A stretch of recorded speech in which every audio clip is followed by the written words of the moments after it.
வணக்கம். நான் உங்கள் அம்மா சமையல் மீனாட்சி. இன்றைக்கி பாருங்கள், ரொம்ப சிம்பிளாகவும் ஈஸியாகவும் ஒரு லஞ்ச் மெனு பண்ணுறது எப்படின்னு தான் பார்க்க போகிறோம். எல்லாருக்குமே காலையில் எழுந்திரிச்சோன்னா ஆஃபீஸ் போகிற அவசரம், ஸ்கூல் போகிற அவசரம், சீக்கிரமாக ஏதாவது செய்ய முடியுமா அப்படின்னு சொல்லிட்டு தான் நம்ம யோசிப்போம். இன்றைக்கி அந்த மாதிரி சீக்கிரமாக ராஜ்மா ரைஸ் எப்படி பண்ணுறது அப்படின்னு சொல்லிட்டு பார்க்கலாம் வாங்க. ராஜ்மா ரைஸுக்கு தேவையான பொருட்கள்: ஒரு அழகு பாஸ்மதி ரைஸ் வச்சுருக்கேன், ஒரு தக்காளி கட் பண்ணி வச்சுருக்கேன், வெங்காயம் வந்து பெருசு கட் பண்ணி வச்சுருக்கேன். இது பார்த்திங்கன்னா ராஜ்மா வந்து 100 கிராம் ஊற வச்சு வேக வச்சு வச்சுருக்கேன். இஞ்சி பூண்டு பேஸ்ட்டு 1 ஸ்பூன், மிளகுத்தூள் 1 ஸ்பூன், மஞ்சத்தூள் 1/4 டீஸ்பூன். இந்த வெங்காயம் வந்து நம்ம வந்து தயிர் பச்சடிக்காக வச்சுருக்கோம். புதினா ஒரு கைப்பிடி அளவு வச்சுருக்கேன். கொத்தமல்லி தேவையான அளவு யூஸ் பண்ணிக்கலாம். கோஸ் பார்த்திங்கன்னா இப்படி நீட்டு வாக்கில் கட் பண்ணி சும்மா வச்சுருக்கேன், அது மேலே போடுறதுக்காக. நெய் தேவையான அளவு யூஸ் பண்ணிக்கலாம். 2 ஸ்பூன் பச்சை பட்டாணி வச்சுருக்கேன். உப்பு தேவையான அளவு, எண்ணெய் தேவையான அளவு. பாருங்கள், ராஜ்மா ரைஸுக்கு நம்ம ஃபஸ்ட்டு வந்து அரிசியை ஊற வச்சிடலாம். இப்போ எண்ணெய் வந்து ஒரு 3 ஸ்பூன் அளவுக்கு ஊற்றிக்கலாம். இப்போ நெய் பார்த்திங்கன்னா ஒரு 1.5 ஸ்பூன் நெய் போட்டுக்கலாம். இப்போ நெய் வந்து நல்லா காஞ்சிட்டோம். பாருங்கள், எண்ணெயும் நெய்யும் நல்லா காஞ்சிச்சு. இதில் நம்ம வெங்காயம் போட்டுக்கலாம். அடுத்து பார்த்திங்கன்னா இந்த பட்டாணி சேர்த்துக்கலாம். இப்போ இஞ்சி பூண்டு பேஸ்ட்டு சேர்த்துக்கலாம்.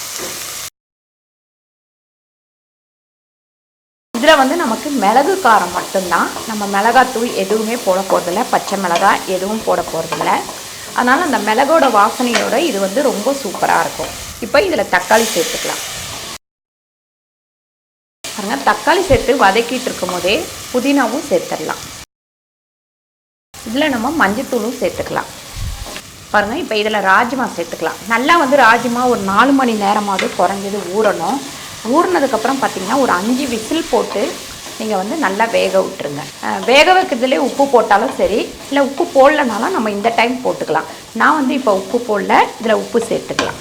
பாருங்கள், ராஜ்மாக்கு அரிசிக்கு எல்லாத்துக்குமே சேர்த்து ஒரு 3/4 ஸ்பூன் அளவு உப்பு போடுறேன். பாருங்கள், இதுலேயுமே இந்த கோஸையுமே சேர்த்துடலாம். இந்த மாதிரி கொஞ்சம் பெருசு பெருசாக கட் பண்ணிக்கோங்க.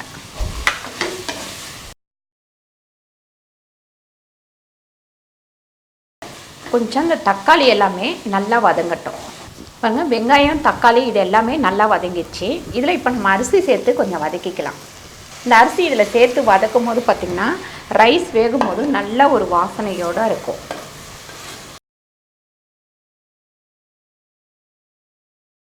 வாரத்தில் இந்த மாதிரி ஒரு 2 பயிர் வகை வந்து ரைஸாகவே செஞ்சு கொடுத்தீங்க அப்படின்னா குழந்தைங்களுக்கு வந்து ரொம்ப ஹெல்த்தியாக இருக்கும். நீங்களும் வந்து இதை ட்ரை பண்ணி பாருங்கள்.